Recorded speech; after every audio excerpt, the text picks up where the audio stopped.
예수님의 비전, 사도행전 1장 8절, 지난주 안에서 잊어버리신 건 아니시죠? 오늘은 뒷부분에 괄호가 있습니다. 우리 같이 한번 암송하겠습니다. 시작. 오직 성령이 너희에게 임하시면 너희가 권능을 받고 예루살렘과 온 유대와 사마리아와 땅끝까지 이르러 내 증인이 되리라 하시니라. 아멘. 괄호에는 뭐가 들어갑니까? 내 증인. 눈을 감고 이렇게 암송하신 분이 많아지고 계세요. 머릿속에 다 이미 들어와 있는 건데, 내 증인, 누구를 위한, 무엇을 향한 증인의 삶이라고 말씀하십니까? 바로 예수님이 우리를 위해 십자가에 달려 죽으신 것과 그 죽으신 예수님이 다시 살아나심에 대한 그것을 증거하는 증인들이라는 것입니다. 때로 우리는 교회의 증인이요, 또 예수의 증인이라고 하면서 교회에 오면 잘 됩니다. 교회에 오면 뭐가 됩니다. 이 증인이 아닌 것이죠. 우리를 구원해 주신 십자가 그 은혜와 사랑만이 증언되어진, 또 예비되어진 그 증인을 주님은 우리 시대에도 찾고 계시는 것입니다. 바로 초대교회는 바로 이 십자가 신앙, 부활의 신앙으로 신앙이 고백된 그 성도들이 모여 형성된 교회입니다. 곧 우리 교회 역시 그 구주 예수 그리스도를 고백하는 믿음 때문에 여기 예배하는 줄로 믿습니다. 예수님을 인하여서 우리의 삶의 문제가 해결되고 위로받고 또 힘을 얻게 되기 때문입니다. 초대교회는 이 베드로의 설교를 통하여서 그 증인이 되어 다시 사신 예수님을 믿는 믿음으로 성도들이 모이기 시작했기 때문에 교회는 무엇이라고 할 수 있겠습니까? 증인들의 모임인 거죠. 우리 모두가 한 사람 한 사람 예수의 증인으로 모였기에 제일교회 하면 예수님을 증거하는 그것을 가장 우선에 둔 교회, 바로 우리 교회가 되어야 되는 것입니다. 그러면서 이 세상에 속했던 이 이방인 그리스도인들이 그들의 삶이 변화되기 시작했어요. 예수님을 알기 시작하면서 좋아했고 즐거워했던 세상의 것들을 다 내려놓고 이제 복음의 삶을 살기 시작했고, 그 신앙의 고백이 구체적인 신앙생활로 점점 구체화되면서 그 교회가 건강한 교회로 세워지게 되었습니다. 오늘 우리 제일교회 역시 예수 그리스도를 통하여 구원받은 우리들이 모여 있기에 바로 그러한 일들의 삶의 변화가 있는 교회요, 성도요, 그로 인하여서 교회가 점점 예수 중심으로 모이는 교회가 되어야 될 것입니다. 바로 부활을 경험한 우리, 이제 부활을 경험한 이후에 삶이 더 중요하다는 것을 의미합니다.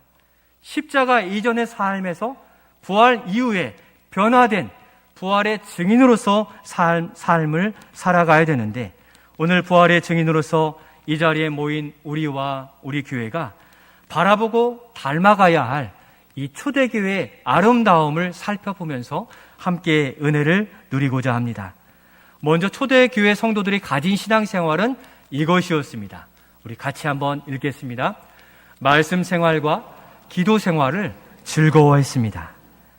그들이 예수를 믿으면서 변화된 것은 이제 말씀 생활과 기도 생활이 즐겁고 사모하게 된 일인데, 42절 말씀을 우리 같이 한번 읽겠습니다.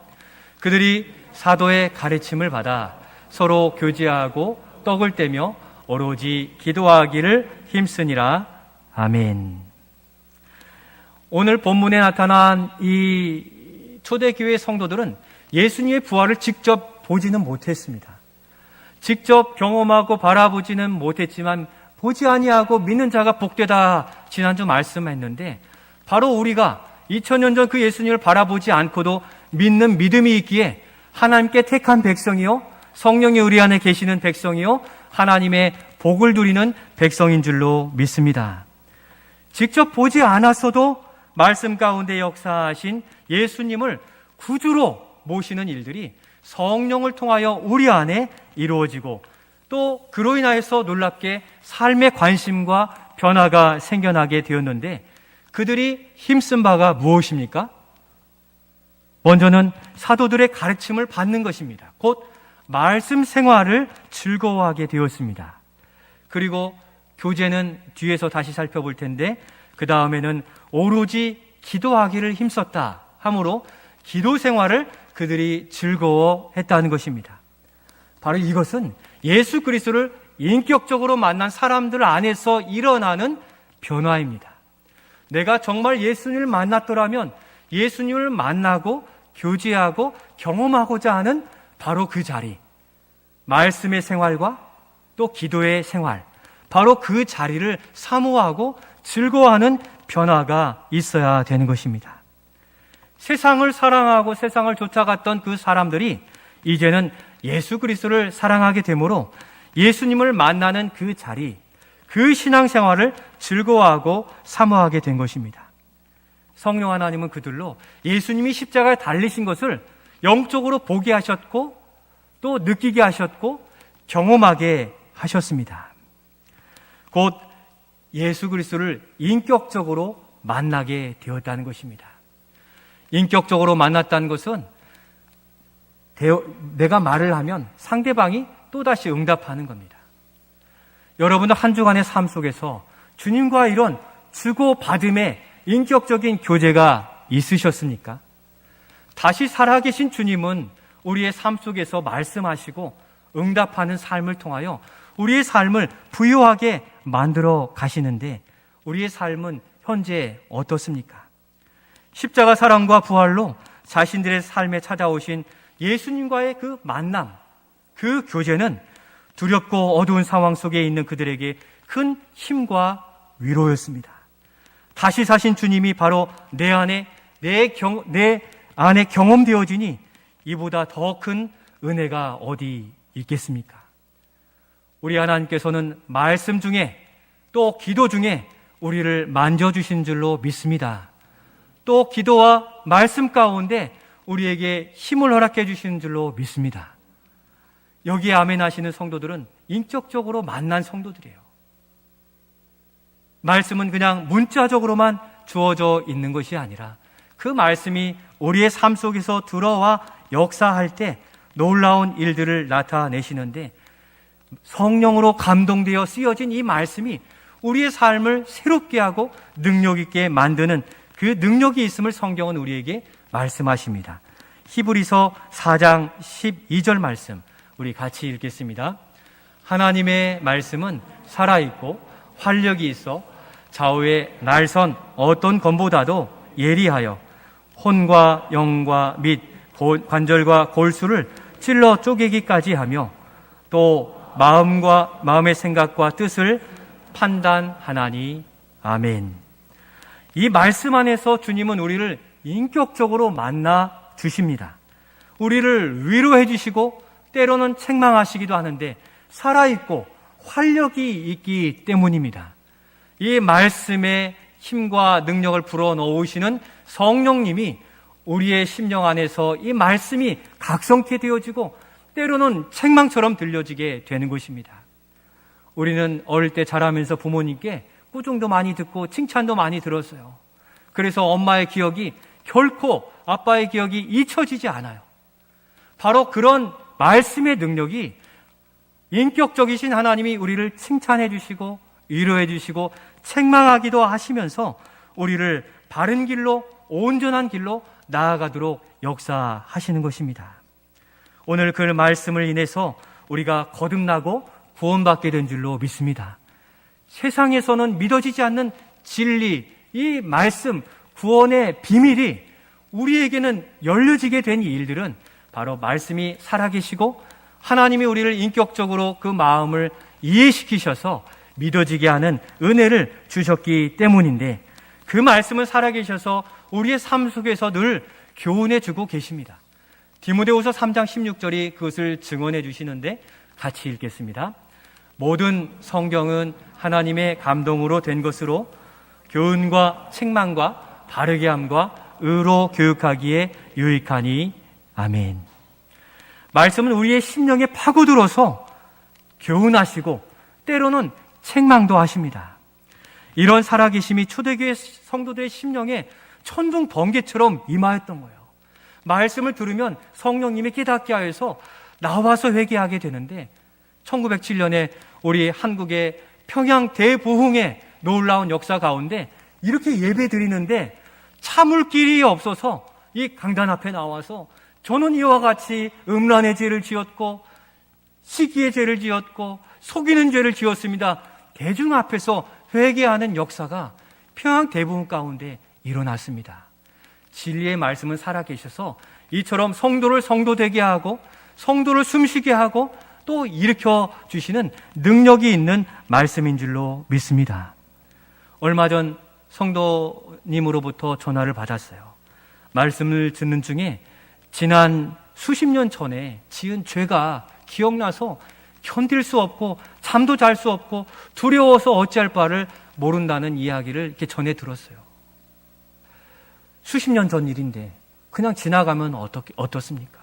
그런데 성령 하나님 그것을 끄집어내어서 그것을 해소하고 자유한 영혼이 되게 하시려고 그분을 그렇게 힘들고 어렵게 하셔서 목사님, 이 죄를 어떻게 해야 되겠습니까? 그렇게 떨리는 목소리로 전화를 주셨어요. 감사한 일 아닙니까? 그 영혼을 살리시고 더욱 능력 있게 하시려고 그 죄를 짚어내셨는데 어떻게 합니까? 회개하시고 그 사랑의 빛을 갚아가는 삶을 살아가시면 됩니다. 말씀을 드렸어요. 우리 주님은 미쁘셔서 자백하고 회개하면 우리의 모든 죄를 사하시고 용서해 주십니다. 그리고 그 자리에 하나님의 은혜를 부어주시거든요.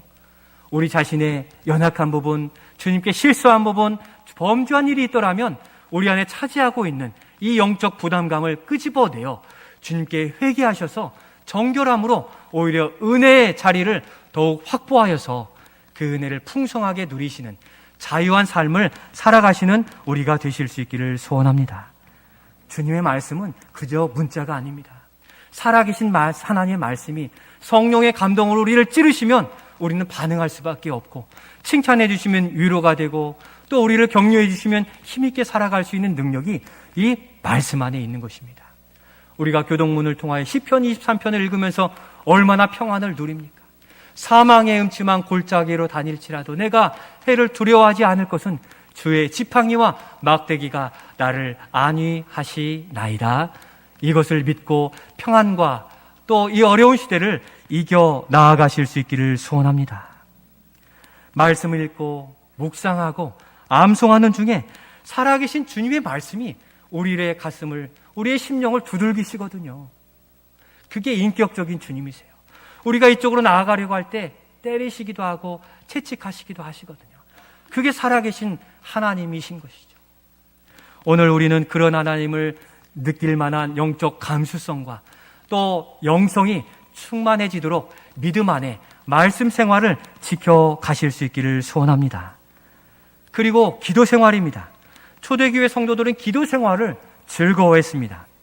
깊은 기도로 주님을 만나는 시간은 그냥 정해진 시간을 채우는 시간이 아니라 거기에 하나님의 위로와 감사가 나타나게 되어 있습니다. 예수님의 제자 중에서도 이 망망한 대에 풍랑이 있는 가운데 배에 탄 그들이 죽음의 위기 가운데 있을 때 찾을 구원할 이가 없을 그때 누가 찾아오셨습니까? 바다 위를 걸어 찾아오신 그 예수님. 우리는 그 기도 중에 그 예수님을 만나게 될 줄로 믿습니다. 우리의 궁핍함과 어려움 가운데 처해 있을 그때 기도하는 중에 오병이어의 주님으로 우리에게 찾아오셔서 조금만 더 견디고 조금만 더 참으면 그 모든 것을 해결해 주실 것에 대한 확신을 우리에게 허락해 주시는 주님이신 것입니다. 기도는 눈에 보이지 아니하는 하나님의 세계를 보게 하는 놀라운 능력이 있습니다. 오늘 찬양 인도하신 우리 집사님의 간증과 또 말씀처럼 눈에 보여지는 어려움들이 아닌 그 뒤에 있는 우리를 도우시고 역사하시고 우리의 길을 예비하신 그 주님을 바라보면서 날마다 기도 생활을 즐겁게 주님과의 교제 생활을 더욱 중심에 두고 우리의 삶을 꾸려 가실 수 있기를 소원합니다. 저는 지난 한 주 동안 부활하신 주님을 의지하면서 큰 힘과 위로를 경험하게 되었습니다. 이 새벽 기도에 기도하고 일상에서 기도할 때 부활주일에 묵상하고 만난 그 주님, 다시 살아나신 주님이 우리와 함께 하신다는 그 말씀을 꼭 붙들고 시시각각으로 이렇게 의지했을 때 바로 옆에 계신 주님을 더욱 느끼게 되었어요. 우리가 시선을 세상에 빼앗기느라 주님이 옆에 계시며 도우시는데도 알지 못할 때가 참 많은데, 부활주의를 지난 우리의 삶이 어떠해야 됩니까? 다시 살아나신 주님을 더욱 주목하고 찬양하고 노래하면서 그 은혜와 능력을 경험하게 되는 것입니다. 47절에 하나님을 찬미했다라고 말씀하는데, 바로 그 주님을 내 곁에, 내 안에 두고자 하는 그 하나님을 사랑하고 우리 주님의 은혜를 사모하는 가운데 드러난 찬송이 되고 있는 것입니다. 찬송도 기도에, 말씀에 곡조를 붙인 노래 아닙니까? 찬양과 기도를 통하여 일상에서 우리의 하나님을 경험하는 우리 모두가 되실 수 있기를 소원합니다. 우리 주님은 오늘 새벽 말씀처럼 어려운 중에도 우리의 형편을 다 아신다 말씀하셨잖아요. 우리가 아파하고 힘들어하는 것을 아시는 주님께 의뢰하고 부탁해야 하지, 어찌 세상의 명예와 물질과 세상에 좋다 하는 그것에 우리를 내어 맡길 수 있겠습니까? 저는 십자가 13의 책과 또 한 주간의 고난 주간의 이 십자가 은혜를 묵상하면서 그 은혜를 더욱 피부로 다가와 느끼게 되었는데, 돌아보니까 믿음의 삶의 자리를 지속하여 훈련된 그 3주간의 여운이 부활주의를 경험한 한 주간에도 여전히 영향을 주고 있다는 것을 발견하게 되었습니다. 우리가 어디에 더 집중하느냐가 우리의 삶의 방향을 결정하고, 세상의 것에 집중하면 세상의 것만 남게 되어서 쓰라림과 아픔인데, 우리 주님의 십자가와 부활을 잡고 묵상하고 붙들면 그 여운으로 신앙의 담력과 은혜가 우리 안에 지속적으로 밀물처럼 우리에게 밀려오게 된다는 사실입니다. 그렇기에 우리가 날마다 새벽을 통하여 십자가 그 아래에 우리 자신을 두고 기도하면 그 은혜가 우리에게 밀물처럼 밀려오게 될 줄로 믿습니다. 저는 올해 두드림 축복 신방을 감당하면서 또 개인 기도의 제목을 기도하면서 이것을 계속적으로 기도해 왔습니다. 그것은 하나님, 오늘 저의 삶 속에 웃음과 감사, 기쁨과 평안이 지속되게 해 주시옵소서 기도했습니다. 여러분들도 만난 분들은 호두과자 드시면서 같이 기도했지만, 웃음과 감사, 기쁨과 평안을 간구하고 주님께 아뢰었을 때 저의 심령에 그렇게 임하여졌고, 또한 저는 확신할 수 있었습니다. 저의 삶에도 어려움이 없겠습니까? 여러분의 삶에 어려움이 있듯 저도 마찬가지인데, 다시 살아나신 주님이 그와 같이 함께 하심을 믿을 때 평안이요, 또 주께서 이루어질 것에 대한 믿음과 기쁨 때문에 작은 일에도 웃을 수 있고 감사가 있을 수 있었습니다. 우리 주님이 바로 곁에 계시기에 그 주님을 의지하여 이번 한 주 여러분의 삶에도 웃음과 감사, 기쁨과 평안이 충만히 임하여지기를 주님의 이름으로 축원드립니다. 고난과 절망 속에서도 포기하지 않은 예레미야 선지자는 그의 애가서를 통하여서 그 신실하신 하나님을 의지했는데, 우리 예레미야가 3장 23절 말씀, 소망의 말씀으로 같이 읽겠습니다. 이것들이 아침마다 새로우니 주의 성실하심이 크시도소이다. 아멘. 다시 살아나신 우리 주님은 오늘 우리의 삶에 어제와는 다른 새로운 것을 예비해 주시는 주님이십니다. 그런데 자꾸 다른 데서 찾으면 그 새로운 은혜를 누릴 수가 없잖아요. 나라가 멸망하고 포로된 상황 중에서도 그는 아침마다 새로운 은혜를 주시는 그 하나님을 바라보며 아침마다 주님을 의지하여 그 한날을 그 힘과 능력으로 살아갈 수 있었습니다. 어려운 중에도 분명히 웃을 이유가 있고 감사할 이유들이 있는 줄로 믿습니다. 가리워지면 우리 입술에서 불평과 불만과 절망과 게으름과 나태함만이 나타나게 되어 있습니다. 우리 주님이 함께 하시는 이 아침마다 새롭게 허락하시는 성실하신 하나님의 은혜를 소망하시며 한날 한날을 소망 가운데 살아가실 수 있기를 소원합니다. 우리 주님은 이 어려운 시기에 주님을 더욱 찾으라 말씀하시는데 빌립보서 4장 6절 7절에 이처럼 우리에게 권면해 주시는데 같이 믿음으로 읽겠습니다. 아무것도 염려하지 말고 다만 모든 일에 기도와 간구로 너희 구할 것을 감사함으로 하나님께 아뢰라. 그리하면 모든 지각에 뛰어난 하나님의 평강이 그리스도 예수 안에서 너희 마음과 생각을 지키시리라. 아멘. 아무것도 염려하지 말고 다만 모든 일에 기도와 간구하라 하시면 모든 일, 내가 겪는 일은 안 되겠지, 주님이 역사하셔도 안 되겠지 하는 것이 아니라 주님은 분명히 우리에게 약속하시기를 모든 일에 기도하라고 하셨어요. 모든 일에 하나님은 관여하시고 만져주시고 새롭게 하시는 우리에게 약속을 주셨기에 이와 같이 아무것도 염려하지 말고 오직 주님을 신뢰하며 믿음으로 나아가실 수 있기를 소원합니다. 우리의 개인 신앙생활의 말씀 생활과 기도 생활이 어떠합니까? 주님은 약속하신 은혜가 여기에 있는데 우리가 기도하지 않아서, 말씀을 보지 않아서 그 은혜를 누리지 못하고 있지는 않는가, 우리 자신을 돌아보아야 되는 것입니다. 바쁘고 어려우니 세상에 더 시간을 많이 쏟아야 되는 것은 맞으나 여기 초대교회 성도들은 어려우면 어려울수록 더 깊은 말씀 생활과 기도 생활로 나아간 것을 보여주시기에 우리의 말씀 생활과 기도 생활을 이번 한 주 더욱 새롭게 하시기를 주님의 이름으로 축원드립니다. 두 번째로 초대교회 성도들의 신앙 생활은 어떠했습니까? 두 번째 같이 읽겠습니다. 서로 교제하며 사명 감당하기를 즐거워했습니다. 우리 44절 45절 말씀 이어 읽겠습니다.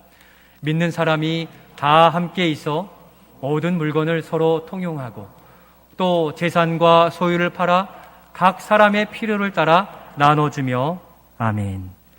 초대교회 성도들은 모여 교제하기를 즐거워했습니다. 다 함께 있어라는 말에 그러한 교제의 필요성을 우리에게 말씀하시는데 코로나로 인하여 어려운 이 시기에 더욱 교제해야 될 이유가 여기에 있는 것입니다. 바로 그들의 관심이 예수님의 관심처럼 어디에 있었습니까? 어려우니까 살 궁리가 아니라 우리와 함께 사는 지체들에게 관심이 있었고 42절 지난주 말씀처럼 교제하며 떡을 떼었다는 것입니다. 그런데 이들의 가장 큰 변화는 이것입니다. 이전에는 구약시대의 율법 규례를 준수하기 위해 세 차례 명절에 의무적으로 모여야 되는 관행이었지만 이제는 그들이 모이는 이유가 무엇이냐면 예수님의 사랑과 믿음 때문에 이 자리에 모이게 된 것입니다.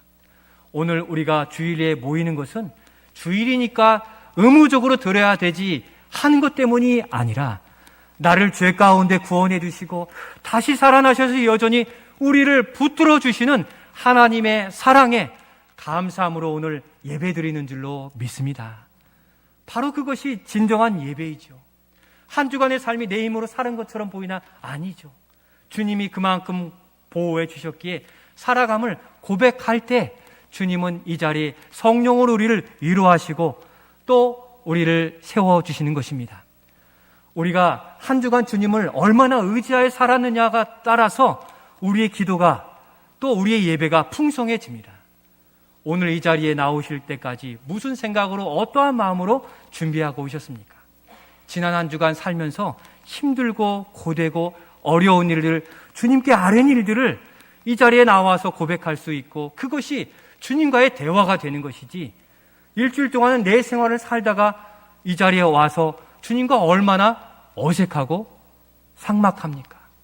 우리도 한 달 만에 만난 이 지체들과는 이야기가 10분이면 다 끝나요. 잘 지내셨습니까? 식사 잘 하셨어요? 다 끝나요. 그런데 매일 만난 사람은 어떻습니까? 그 반찬이 뭔지도 궁금하고 맛은 있었는지 간은 잘 맞았는지 요리 시간은 얼마나 됐는지 이건 누가 했는지 궁금한 게 너무 많은 것은 교제 가운데 이루어지는 거거든요. 여러분 한 주간의 삶에 주님과 얼마나 밀접한 삶을 사셨습니까? 주님과 밀접한 삶이 아니면 오늘 예배에 나와서도 감사할 이유가 없고 우리 아픔을 이야기할 거리가 없게 되는 거예요. 풍성한 예배는 우리로부터 준비되는 거죠. 일주일 동안의 삶을 통하여서 주님께 저 이렇게 힘들었고 이것에 감사하고 이 일들에 감사하는 일들을 고백할 때 우리의 예배는 풍성해지는 것이기에 우리의 지체들과의 깊은 교제와 주님과의 깊은 교제를 더욱 주목하여 바라보시며 이 예배 가운데 하나님과 교제하는 우리가 되실 수 있기를 소원합니다. 이 어려운 때에 초대교회 성도들이 힘있고 일어설 수 있었던 것은 바로 옆에 지체들 때문이었어요. 그들이 다 함께 모였다는 것은 다 모였잖아요. 출석을 불렀어요. 누구 아무개 다 불러서 그가 지금 안전하게 돌아왔는지, 믿음은 지켰는지 서로 이야기하는 것이죠. 이 초대교회 성도들의 관심은 옆에 지체가 함께 세워져 가고 있는가 보게 되었는데, 그것은 예수님의 사랑을 경험하였고 그 사랑이 넘치니까 옆에 지체들에게도 그 사랑을 나누어 줄 수 있었던 것입니다. 바로 그것을 통하여 46절에 보면 재산과 소유를 팔아 각 사람의 필요까지 채워 주었다 하였는데, 그것은 교제가 있었기 때문에 가능해요. 우리가 서로 이야기하다 보면 안타까운 일, 또 어려운 일, 부족한 일들을 알게 되어서 나누고 싶은 마음이 생기게 되는 거잖아요. 우리가 지금 이렇게 좋은 옷으로, 가장 깔끔한 옷으로 입고 있으니까 누가 어렵고 아픈지 여러분들 아십니까? 모르는 겁니다. 서로 간에 교제하고 전화하고 이야기하면서 우리의 깊은 속 사정을 알아가게 되는데, 우리 성도 간에 서로 깊은 관심으로 서로를 위로하고 세워가는 우리가 될 수 있기를 소원합니다. 은혜는 흘러가야 썩지 아니하고 날마다 새롭게 되어집니다. 믿음의 은혜의 원리는 우리 안에 은혜의 이 강에서, 샘에서 물을 자꾸 퍼내어야 물이 흘러 올라오듯 우리가 누린 은혜를 지체들에게 물질과 재능과 은사를 통하여 나누어 줄 때 내 우물은 더욱 물이 지속하여 유지될 수 있게 되는 것이죠. 신선한 생수의 강물 자꾸 퍼내어 나누어 줌으로 우리 안에 부유해지는 은혜가 우리 안에 있어지기를 소원합니다.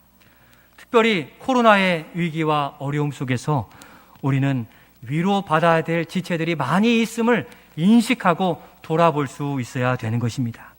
우리 주변에 보면 도움받아야 될 분들이 참 많이 있습니다. 그런데 어려움에 처한 것은 우리의 책임이 아니에요. 여러분들의 책임이 아니에요. 이 코로나와 삶의 질거와 어려움들은 이 모두가 겪는 어려움일 뿐이고, 그 어려움 중에 유독 소나기가 나에게 많이 내렸기 때문에 그 어려움을 더 많이 겪는 것인데, 이러할 때 그러한 어려움에서 건져주시는 주님을 바라볼 때 우리는 견디고 이겨낼 수 있습니다. 바다의 풍랑을 만난 제자들, 그들이 죄가 있어서 풍랑을 만난 것입니까? 아니에요. 자연의 현상을 따라 풍랑을 만날 수도 있고 어려움에 처할 수도 있고 파손할 수도 있는 것이 우리 인생이죠. 그러니까 우리의 잘못으로 일어나는 일들이 아니라 그러한 어려움, 이러한 어려움들 앞에서 얼마나 주님을 더 의지하고 바라보느냐, 거기에 생사의 기로가 달려있는 것입니다. 물 위로 걸어오신 그 주님을 바라본 베드로, 저도 물 위로 걸어가고 싶습니다 하고 뛰어나간 그 믿음 끝까지 지켰어야 되는데, 그가 무엇을 바라보니까 점점 빠져들어갔습니까? 풍랑, 주변 여건, 상황을 보니까 빠져들어간 거죠.